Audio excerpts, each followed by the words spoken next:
Ngati kutanga kwa wiki ya February kwa 6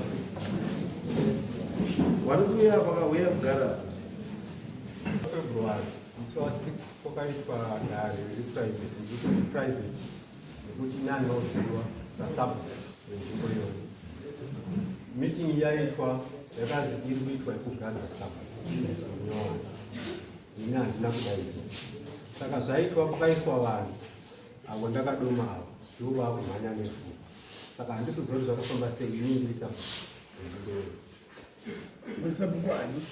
sabuiraya semunhu village semunhu village 1814 right muruti mindi musambo asi kakaenda kugadzira musambo kakanogadzira musambo imi musikazivi akagadza ndiani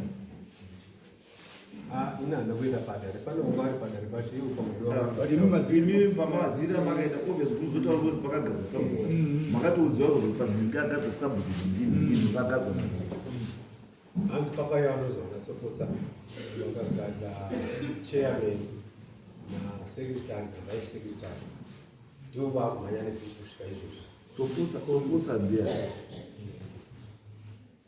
sopotsa ndiye dzemunhu zvakati ari ani kubhuku ndiye chigaro chipi une simba ripi handizivi kuti simba racho rakabva kuti ndirati uripi sopotsa zvo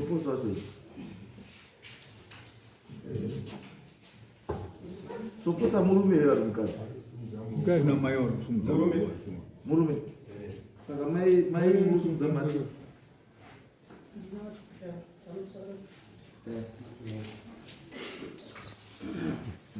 ndimi here vakagadzawo akagadza ndimi here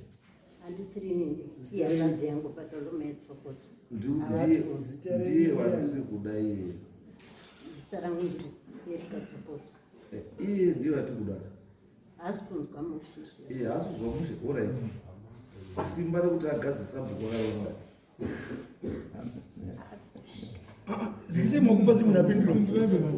listen simba rekuti agadzisa bhuku rapiwa nani akaita sei akangopiwa mapepa akaenda kunointrodusa vanhu kumusha apiwa nani apiwa nani simba rekuti inonointroducisa munhu akamupa simba rekuti inonointroducisa bhuku ndiani akatumwa nani aipa kundo mapepa akapiwa nani akabva kwadisi vakwadisi ekunogadza sabhuku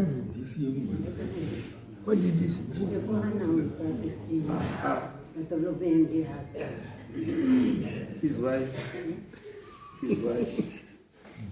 zvinoitika pausabhuku munhu anogadza masabhuku edzemadzishe ese ndini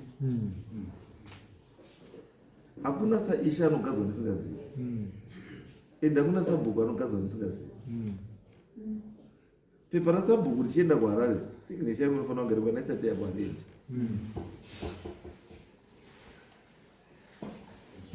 saka zvinokwanisanga zvakaitika kana muri kuti uyu anga ari acting sabhuku ndobva kwachuzwa nemhuri umwe sabhuku mapepa ake ndobva aenda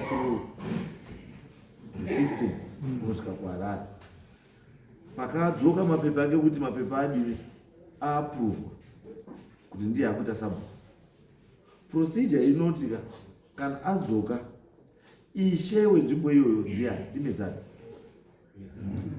mapepa anoenda kuna medzani wechitiunganidzai mhuri kuti mhuri mapepa emunhu wenyu wamakaita sei wamakasarudza kuti aite sabhuku adii manzibira ndaita changamireka panzi pana chairman secretary assembly ndo waunzwa wangozanabirira saibaba wari kuti hanzvadzi yawo isiri kunzwa zvakanaka ndiyo yakapiwa mapepa kubva kwadc kuzichienda unointroduce sabhuku ndosaka kuti maybe mapepa acho akabva kwadc tiyaona isu mungaitwa kana muchiziva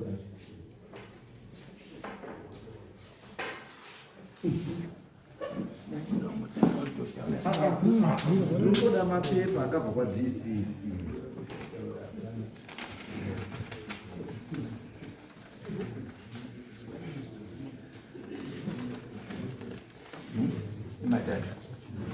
anofanana aiwa ayo information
right anonzi Bartolomeo Tsopotsa ndo ndiye asikuzwa muchiyambadzana ndiyazozwa musha right according to these letters tsamba dzipanapa ndio process exactly ndandichitaura kuti zvakaitika ndezvekuti kana uyu anga ari acting andizvo pari kuitwa process yekutsvaga substantive village head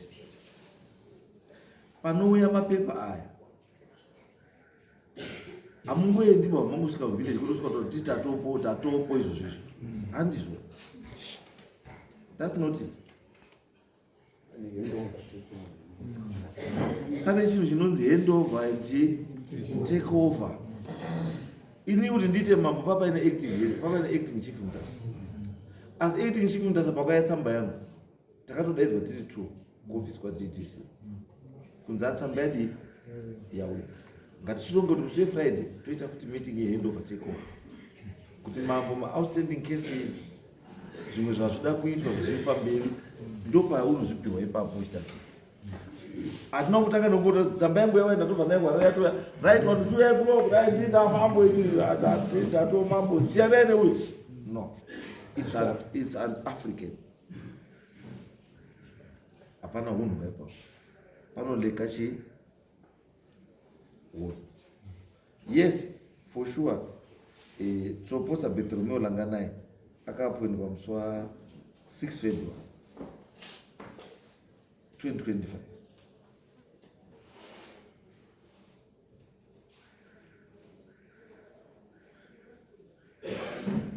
napewa nesecretary pasera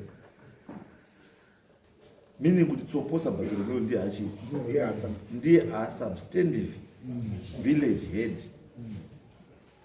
for village inonzi chi ndo zvatiri kuzvitaura chi is very correct. But chatiri kutaura isusu maybe issue yapababa ndeyekuti ndini ndakabata chinhu ichi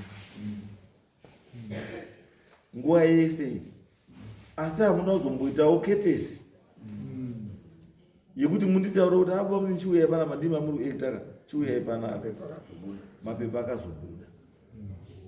Maifana kuenda naye pamberi pevanhu uchimutaura kuti ano acting sabhuku zvazvo zvichiitwa naacting sabhuku so zvese zvakuenda kupi uko. Isangefanira kunge yakaitwa kunge ambushi ba,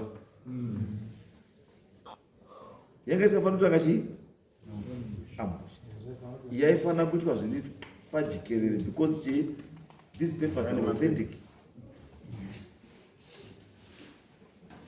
And so I think the issue ilipo baba ndekuti anzani uyu Ranganai sopota Bartholomew ndiye appointwa nehurumende kuita substantive subbook for the village. The papers are there, but chawakaita awachiri wrong inyaya yekusa kunotify hai kuti ndozvachi because this one iprocess yakatopera ndozviri kucheza. Yes, alright. Baba vangu ndiye ngasa vakapuwa bhuku naLanek Tsemuni haikona zvetemporary zvachose, vakatodaidza village vakataura kuti bhuku ndapandiraya zvachose. Saka nyaya iyi yakatomboenda kwaishemedzani. Ishemedzani akauya kuvillage akataura saizvozvo kuti ndiraya ndiye uchagara pasi utsvaga sabhuku. Saka imi zvamunoita basi isai maokunda zvamuchaita basi since pane chi it means nyaya ine dispute. Asi kana ine dispute imi muri kucontesta this thing. Saka kana muri kucontesta this thing chinyorai letter of objection inoenda through the DDC's office. DDC wozondikopawo wozonditaurirawo so that nyaya iyo izotariswe nekupinda mudare kuti zvakaitwa ndizvo here zviri correct kana ndizvo. Asi for now kana chinhu chaapo icho hatina chatokwanisa kuita ndozvitoripo izvozvo. Haasabhuku ndiBartholomew Ranganai ndiye haasabhuku. Imimi kana muine maissues then you have to contest disappointment. Yes, ndochete zvino. Saka kana kuri kuenda kuvillage imi munofanira kunge muripo, chiendai muite maintroductions zviri pro, moita handover takeover zviri pro. If nyangwe paine fighting handiti kana muri kurwa hazvirevi kuti hamuchatauriri vanhu vachokwadi kuti chokwadi chapo ndeichi. Taurai vanhu chokwadi so that people are not misled. Yes. Kana zvichiita tinokwanisa kuti shemedzani mubatsira vanhu vamoita basa iroro. Arrange for this meeting so that vanhu vataurwa sabhuku hapo ndiani whilst avo vachicontesta nyaya yavo nedzinezana side, because we cannot change that because that's a legal document. Yes. Vakanaka. And the next case. Yes.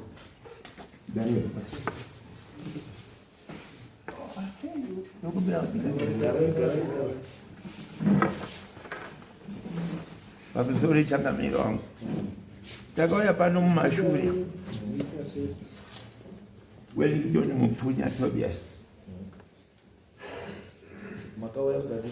Takauya tine dare rino takawanza idini kwamambo Mutasa mumashure umo ndichiti nini awa babavo wakagadza vanhu mumunda mangu ini ndokwakatangira nyaya iko Vatosiyana. aiwa Imimi chiuya ineminda iri separate. yeminda yakapera ndanduti tikatsanangura zvinonzwisisika. Alright. Issue yapinda nhasi. Handi maripota. ndima ripoti ndindaripoterwa nyaya ndosakazati handimi maripota ba nyaya yeripoti waita sei if you have got another issue report the issue ande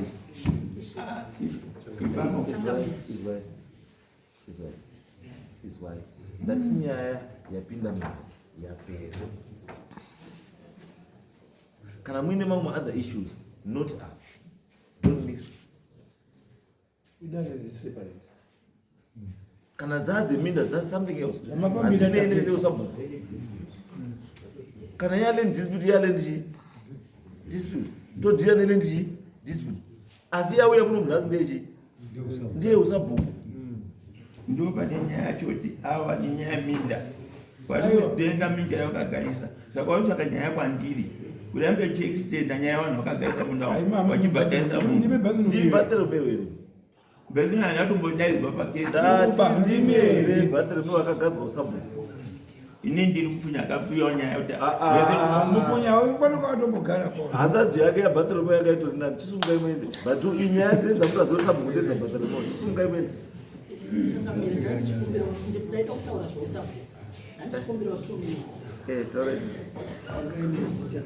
pamusoro wechangamire nemakorokota enyu inini ndakaitawo tsvagurudzo zita rangu ndiri maindiraya ndini mukadzi nyaya dzemabhuku idzi imi mamuiti tsvagurudzo yekwandiraya muita tsvagurudzo yekwandiraya muri hani muri tete itai tsvagurudzo yekumusha kwenyu mini izvi zvevarume zvisiyana nazvo nandiraya ngawaite tsvagurudzo dzavo wasakuiti tsvagurudzo kukoti jehovha wanzwika right thank you next case